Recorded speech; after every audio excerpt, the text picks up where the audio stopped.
안녕하십니까. 학생 데이터 분석과 시각화 사례를 발표할 IR센터 이정선입니다. 제가 이번 세션에서 발표할 내용은 크게 네 가지인데요. 첫 번째는 IR센터에서 구축한 데이터 통합 분석 시스템의 전반적인 소개, 그리고 데이터 분석 시스템의 주요 기술인 데이터 웨어하우스를 어떻게 구축했는지와 구축한 웨어하우스를 기준으로 해서 생성한 시각화, 대시보드와 보고서 자동화에 대해서 발표를 하고자 합니다. 먼저 저희가 이제 이 데이터 통합 분석 시스템이라는 걸 구축하기 전에 크게 두 가지 부분에 주안점을 두었습니다. 첫 번째는 데이터 행정의 정책 지원, 또 하나는 학생, 학습자 지원. 이 두 가지 지원을 어떻게 데이터 기반으로 할 수 있을까? 여기에 주안점을 두고 저희 시스템을 개발하게 되었는데요. 그래서 이제 시스템의 목표도 다음과 같이 데이터 기반의 의사결정을 잘 지원하자. 그리고 대학 교육의 성과와 질을 주관적 평가가 아닌 객관적으로 평가하자라는 부분. 그리고 그러니까 직원이나 연구원들이 단순 반복 업무하는 부분을 시스템으로 최소화하고 그 시간에 분석 업무를 할 수 있게 하자라는 측면을 크게 한 측면으로 보고, 또 하나는 학생이 저희 학교에 입학해서 졸업 및 취업을 할 때까지 생산하는 데이터를 기반으로 학생의 성향을 잘 분석해서 학생 성향에 맞는 맞춤형 학생 관리 방안을 도출하자라는 축입니다. 그러나 이렇게 분석에서 멈추지 않게 하기 위해서 제일 중요한 다른 부서, 유관 부서와의 협업, 커뮤니케이션을 잘해서 관리 방안도 지원을 잘하고, 또한 실행한 결과와 과정을 다시 IR센터로 피드백 받아서 그 결과를 다시 잘 활용하자라는 것이 저희가 데이터 통합 분석 시스템을 개발하는 주된 목표라고 할 수 있겠습니다. 이러한 데이터 통합 관리 시스템의 목표를 충족하기 위해서 저희가 네 가지의 프로세스를 수립했는데요. 첫 번째 단계인 학생 이해 단계. 이 부분이 이제 저희가 구축한 분석 시스템의 주된 역할이라고 할 수 있겠는데요. 현황 분석과 모델링, 즉 데이터를 기반으로 해서 현황 분석과 심도 있는 모델링을 통해서 숙명여자대학교의 학생들을 잘 이해하고, 이렇게 잘 이해한 결과를 기반으로 기획 및 정책 수립을 할 수 있게 지원을 하며 각각의 유관 부서들은 이것을 잘 실행을 하는 것입니다.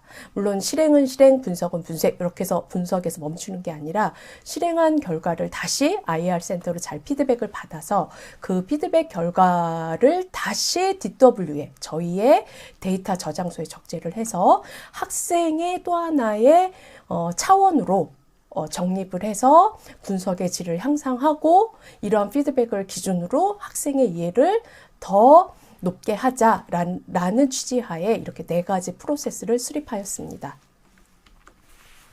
이제 다음으로 저희 시스템의 이제 코어, 핵심 기술인 데이터 웨어하우스를 어떻게 구축했느냐라는 부분을 설명하고자 하는데요. 먼저 저희가 잡은 범위는 엔터프라이즈급, 그러니까 전체 데이터를 수집하는 것은 아닙니다. 저희는 학사 중심의 데이터를 수집을 해서요. 그러니까 입학서부터 취업까지 생성되는 데이터를 중심으로 데이터를 만들고요. 학생 중심에. 당연히 저희는 이제 운영단의 데이터가 아니고 분석단의 데이터이기 때문에 주제 중심적으로 데이터를 통합하고, 또한 어떤 한시적, 어떤 특정 학계의 데이터를 보는 게 아니라 학생의 행동을 이해하기 위해서는 그 학생의 이력, 언제서부터 언제까지 또는 입학서부터 취업까지의 전체적인 학생의 행위를 보기 위해서 시계열 데이터를 모집을 합니다. 수집을 합니다. 시계열 데이터라고 하는 거는 저희는 한 10년 정도 예상을 하고 축적을 했고요. 그리고 특정 학기, 그러니까 예를 들면 2020년 1학기에 그 학생의 그 당시의 정보를 스냅샷으로 찍어서 그런 식으로 10년의 데이터를 모으는 DW를 구축하였습니다. 이러한 DW를 구축하는 절차는 크게 이제 6단계, 이 중에서 데이터 부분은 이제 5단계까지라고 할 수 있겠죠. 를 설명을 드리면 분석 대상이나 이력 데이터 기관들을 정의하는 요건 정의 단계. 그러니까 예를 들면 정규 학생만을 할 것이냐 아니면 복수학위 과정생도 포함할까 이런 식의 분석의 범위에 따라 분석 대상이 결정이 되고 그러면 이런 대상들을 몇 년 동안 추적해서 볼 것이냐라고 하는 부분의 이력 데이터들을 정의했습니다. 그리고 분석에 사용할 데이터들을 상세하게는 아니지만 개괄적으로 정의했습니다. 1단계의 요건 정의를 기반으로 해서 우리가 사용할 데이터들이 어떠한 운영 시스템에 있고 실은 이 운영 시스템에 데이터가 있는지 없는지 있다 손 치더라도 가용을 할 수 있는지 없는지를 확인하는 데이터 소스 확인 단계를 거쳤습니다. 당연히 저희 팀에서는 운영 시스템에 대한 지식이 많지 않기 때문에 각각의 운영 시스템에 개발하시는 분과 담당자들과 여러 번의 회의를 통해서 소스들을 확인을 했습니다. 그리고 한 학기에서 1년 정도의 데이터를 파일럿 형태대로 적재를 했습니다. 그래서 이걸 이제 1차 데이터 추출 이렇게 말을 했는데요. 추출을 해서 데이터 웨어하우스로 운영 시스템에서 데이터 웨어하우스로 적재하는 그런 프로그램을 우리가 ETL 이렇게 말을 하는데 ETL 프로세스를 검증을 했고 또한 데이터를 보면서 여러 개의 운영 시스템에서 데이터를 모으다 보니까 실질적으로 필드명이나 거기 안에 들어가 있는 값 이런 것들의 표준화가 필요했습니다. 다시 말해서 같은 필드인데 다른 값이 들어갈 수도 있고요. 동일 의미의 값인데 다른 필드로 지정되어 있는 경우도 있습니다. 그래서 이런 부분을 정리하고 소속의 변화라든가 학사 프로세스의 변화로 저희들이 표준화를 해줘야 될 부분들이 있었습니다. 이런 거의 과정을 저희는 이제 표준화 과정이라고 명명을 해서 이 표준화 과정을 진행을 했고 표준화 부분을 설계를 해서 다시 DW 구축하는 팀에 전달을 해서요. 최종적으로 데이터를 적재를 했습니다. 데이터 적재라고 하는 부분 굉장히 어떻게 보면 이제 기술적인 부분이고 관련 업체에서 해주시면 되는데 저희 IR 센터에서 굉장히 주안점을 뒀던 부분은 데이터 품질입니다. 여기서 말하는 검증인데 데이터 품질, 정합성을 맞추기 위한 노력을 굉장히 많이 했습니다. 전체 데이터 웨어하우스 구축 단계 중에 70% 이상은 거기에 투자를 했다라고 봐도 무방할 것 같습니다. 그리고 이렇게 품질 좋은 데이터를 기반으로 해서 시각화 툴을 태블로를 이용해서 다양한 분석을 했고요. 이제 향후적으로는 이제 모델링을 생각하고 있습니다. 앞서 말씀드렸지만 이제 데이터 품질이 너무 중요하다 이런 말씀을 드렸는데 이 부분은 이제 당연한 것 같아요. 저희가 분석을 한다든가 데이터를 이제 핸들링하는 쪽에서 하는 말이 garbage in, garbage out 이런 말들을 많이 쓰잖아요. 즉 데이터 품질이 안 좋은 맞지 않은 데이터를 갖고 아무리 분석을 해봤자 그 결과를 사용할 수 없다라는 이야기인데 이런 부분 때문에 저희가 이제 많은 공을 들였습니다. 첫 번째 레이어에 있는 5가지 기준은 일반적으로 데이터 품질을 판단하는 기준입니다. 그래서 이러한 5가지 기준을 충족하기 위해서 저희는 3가지 방법으로 검증을 했습니다. 그러니까 예를 들면 완전성이라고 하는 기준은 학생은 뭐든지 학번이 있어야 되는데 학번이 없는 학생이 있느냐라는 거죠. 그리고 하나의 학생에는 하나의 학번이 있어야 되는데 2개의 학번이 있는지 없는지를 검사하는 게 유일성이었고요. 유효성이라고 하는 거는 특정 값에 들어가야 되는 범위가 있습니다. 저희 학교 같은 경우는 이제 평점이 4.3이 최고인데 혹시 4.3 이상이 되는 값이 있는지를 살펴보는 게 유효성이라고 할 수 있겠죠. 그리고 일관성이라고 하는 부분은 원천 시스템에서 내린 데이터의 건수와 DW에서 같은 조건으로 내렸을 때 데이터 건수가 동일해야 되죠. 일관해야 된다라는 부분을 검증을 했고요. 정확성이라고 얘기를 하면 실은 정확성이 이 5가지 기준, 앞에 4가지 기준을 다 포괄할 수도 있지만 저희가 생각하는 정확성은 비즈니스 규칙, 우리의 학사든 또는 다른 일을 할 때 거기에 업무 규칙을 제대로 반영했느냐라는 부분으로 간주했습니다. 아주 쉬운 정확성이라고 하면 입학일자와 졸업일자를 비교했었을 때 입학일자는 졸업일자보다 뒤에 있으면 안 된다라는 게 있을 수 있고 어떠한 비교과 강의 같은 걸 들었을 때 비교과 강의를 한 시점과 시작한 시점과 인증을 한 시점의 차이가 있어야 되겠죠. 인증을 비교과 처음 시작하는 시작 일정보다 더 앞에 있거나 이러면 안 되는 이러한 부분을 검사를 했습니다. 물론 지금 제가 말씀드리는 거는 굉장히 간단한 예를 든 것이고요. 이런 식으로 필드별로 테이블별로 검사를 진행을 했습니다. 그래서 이러한 5가지 기준을 검사하기 위해서 저희가 원천 시스템, 원래 이 데이터가 있었던 운영 시스템과의 비교를 했고요. 그리고 난 다음에 공시 데이터와 각 운영 부서에서 정기적으로 내는 보고서들이 있습니다. 이런 보고서와 저희가 만든 보고서의 값이 동일한지 아닌지를 검사를 했습니다. 그리고 이제 마지막으로 이제 공이 많이 들어가는 업무 규칙을 관련인들과 이제 협의하에 맞는지, 그러니까 우리가 보고서를 만들었을 때 A라는 값이 업무 규칙에 잘 적용돼서 나왔는지를 확인하는 작업을 했습니다. 예를 들면 성적 같은 거 볼 때 뭐 PF는 어떻게 해야 되는지 이런 부분을 적용을 해서 데이터셋을 만들었다라고 말씀드릴 수 있습니다. 이렇게 데이터들이 모여 있으면 저희는 이제 학번이나 뭐 과목 같은 경우는 이제 개설교과 중심으로 데이터들이 쌓였는데요. 이런 데이터를 기준으로 저희가 분석을 할 때 분석에 필요한 테이블들을 만들어서 마트라는 걸 만들었습니다. 그러니까 상세 정보 영역에서 주제에 맞게 필요한 데이터들을 인티그레이션 하는 작업인데요. 이것을 데이터 마트라고 합니다. 예를 들어 이제 중도 이탈이라고 하면 중도 이탈의 상세 테이블에는 중도 이탈 정보만 있습니다. 학번과 학년도와 학기, 그러니까 즉 A라는 학생이 어느 시점에 중도 이탈을 했더라.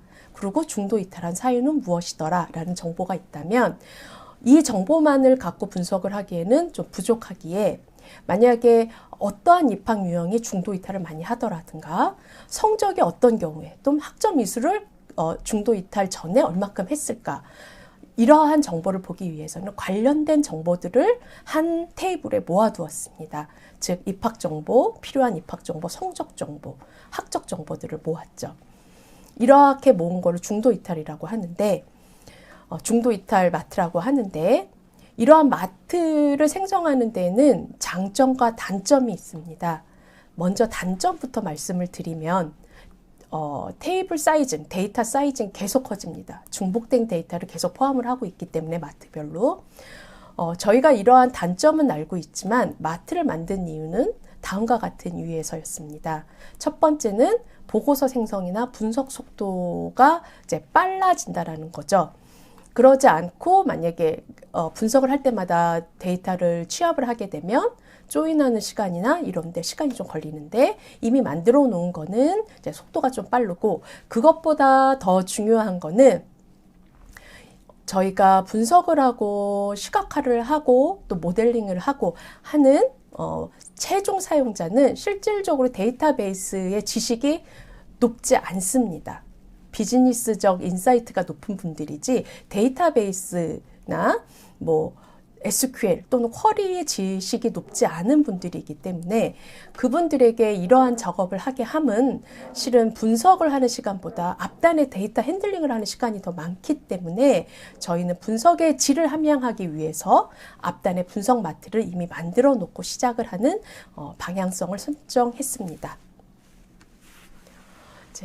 다음으로 이제 시각화 얘기를 하겠는데 이렇게 만들어 놓은 데이터 웨어하우스와 데이터를 마트를 기준으로 해서 다양한 분석을 진행을 했습니다.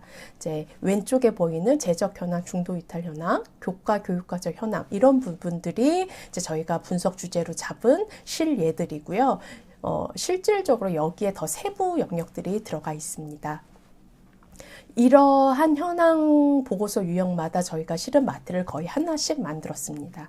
그래서 이러한 마트를 기준으로 해서 다양한 차트, 다양한 시각화 방법을 이용해서 이제 대시보드를 만들었는데요. 실은 저희가 사용한 툴은 태블로인데 태블로 아닌 다른 툴도 시각화를 할 수 있는 방법들은 굉장히 많습니다. 그러니까 즉 그래프 유형이 굉장히 많습니다.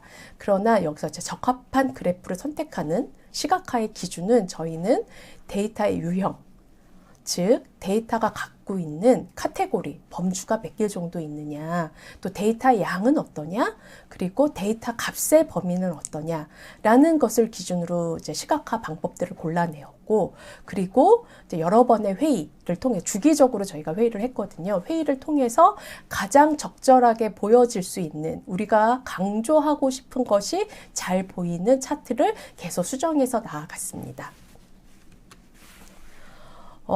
그리고 당연히 이러한 이제 시각화 툴을 사용할 때 장점이죠. 그러니까 인터랙티브한 비주얼라이제이션이 가능하다라는 건데요. 한 화면에서, 보고서 화면에서 최종 사용자, 분석가가 보고 싶은 뷰를 선택해서 보는 거죠. 예를 들면 저희가 이력 데이터니까 학년도 학기에 추이의 변화를 볼 수도 있고, 학교에서는 소속별, 단과대학별 차이도 볼 수 있고, 학과의 차이도 볼 수 있습니다. 또는 뭐 입학 유형이라든가 또는 뭐 졸업 유형에 따라서 또 볼 수 있는 형태인 거죠. 그러니까 하나의 보고서 하에서 사용자가 보고자 하는 뷰에 따라서 다양한 보고서를 만들 수 있다라는 점을 많이 활용했고요. 또 하나는 저희가 만들어 놓은 축 하에서 어떠한 특정 값을 선택을 하면 그 값에 대해서만 특정한 값과 지표가 보여지는 그러한 차트를 만들었습니다. 즉, 차트는 하나이지만 사용자가 보고자 하는 관점에서 사용자 중심의 다양한 차트의 뷰를 만들고 분석의 관점을 만들었다라고 할 수 있습니다. 이제 다음으로 저희가 많은 실질적으로 저희 내부에 있는 연구원 직원, 분석가들이 쓸 수 있는 이제 대시보드 외에 이 대시보드 하에서 웹페이지에 공시할 수 있는 홈페이지용 대시보드를 만들었는데요. 이 부분을 잠시 시연을 해서 실질적으로 어떤 식으로 만들었는지를 보여드리겠습니다. 이 웹페이지는 졸업에 대한 웹페이지인데요. 먼저 이렇게 학년도를 선택할 수가 있습니다. 그러면 그거에 따른 4년치의 추이 데이터를 볼 수 있습니다. 먼저 이제 스태틱한 정보로 이제 2020년 졸업생 수가 나와 있고, 여기 보시면 4년치의 데이터를 볼 수 있겠죠. 이런 4년치의 데이터를 본다라고 하는 거는 어떠한 추이로 움직여지고 있는지가 파악이 되고, 이러한 추이만으로도 모델링을 하지는 않지만 간단한 예측은 이제 할 수 있죠. 그래서 단일 전공과 다전공을 한 학생들의 졸업 소요 기간의 차이를 한번 봤습니다. 그러니까 2017년 대비 2020년을 보면 1년 정도 차이에서 거의 차이가 안 나게 움직이고 있다라는 걸 알 수 있겠죠. 그리고 이제 두 번째로 제가 설명드리고 싶은 거는 복수 전공 순위 이런 게 있는데요. 이거 랭크 차트라고 합니다. 즉 순위가 어떻게 변했느냐라는 걸 보는 차트인데요. 간단하게 복수 전공의 대상 학과의 순위를 봤습니다.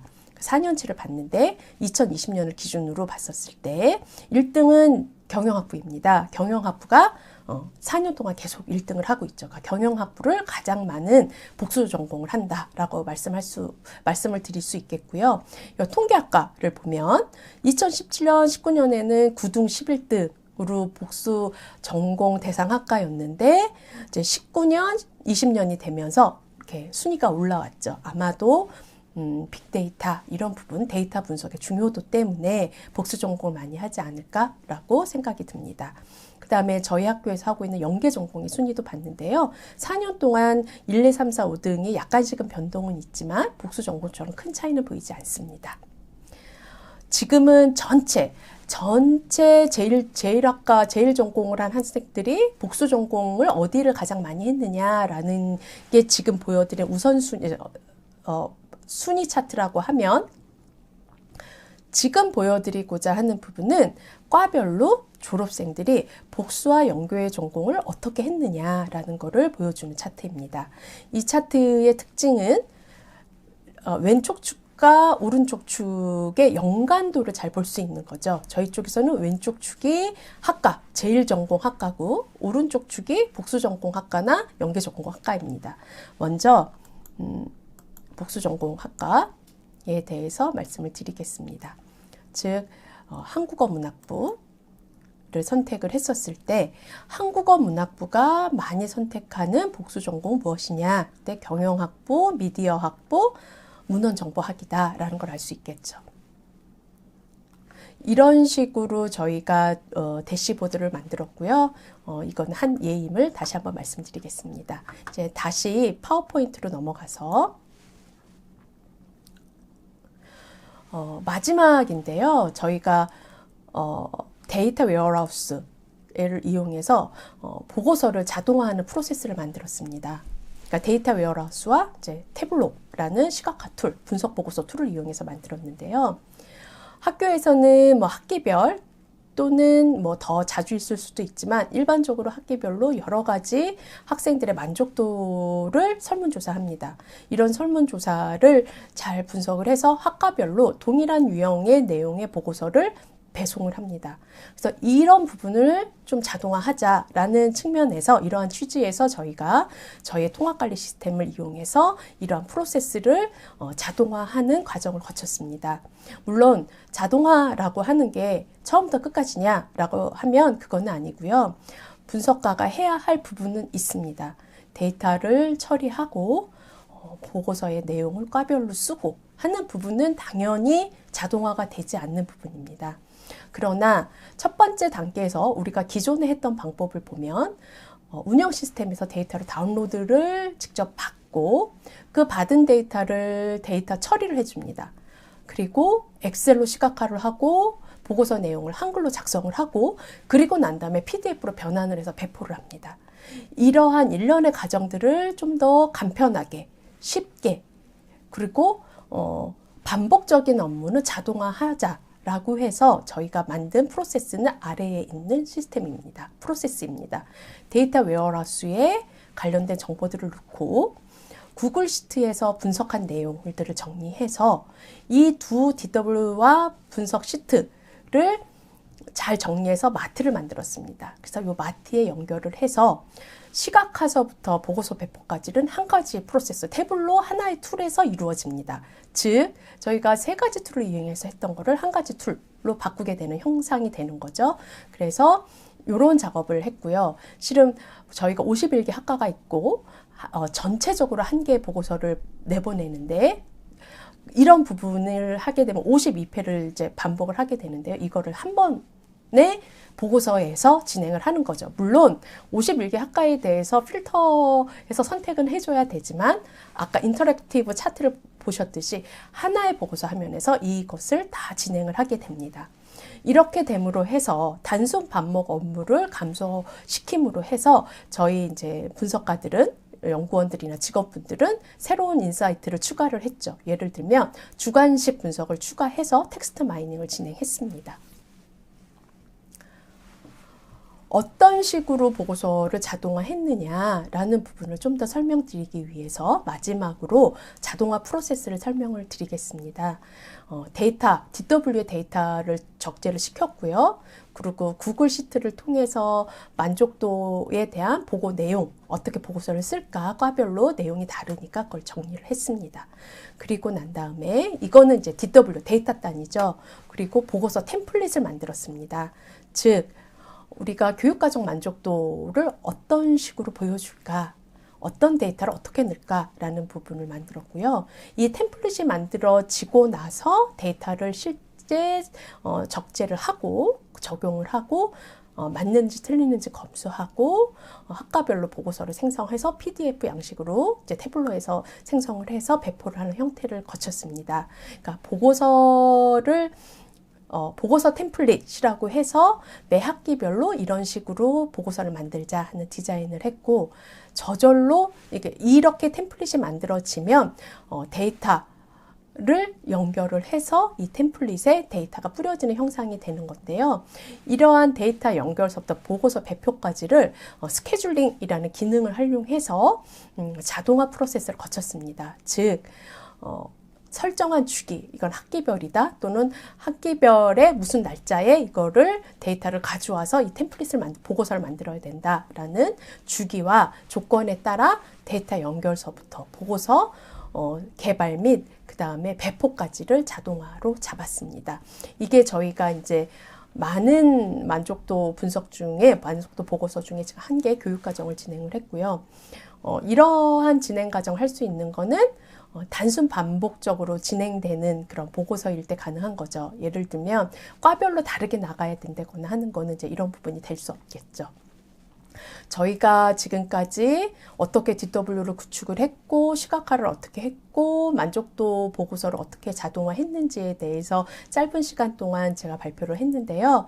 혹시 보시면서 질의사항이나 문의사항이 있으면 제 메일로 연락을 주시면 제가 아는 한도 내에서 성실껏 응대해 드리겠습니다. 감사합니다.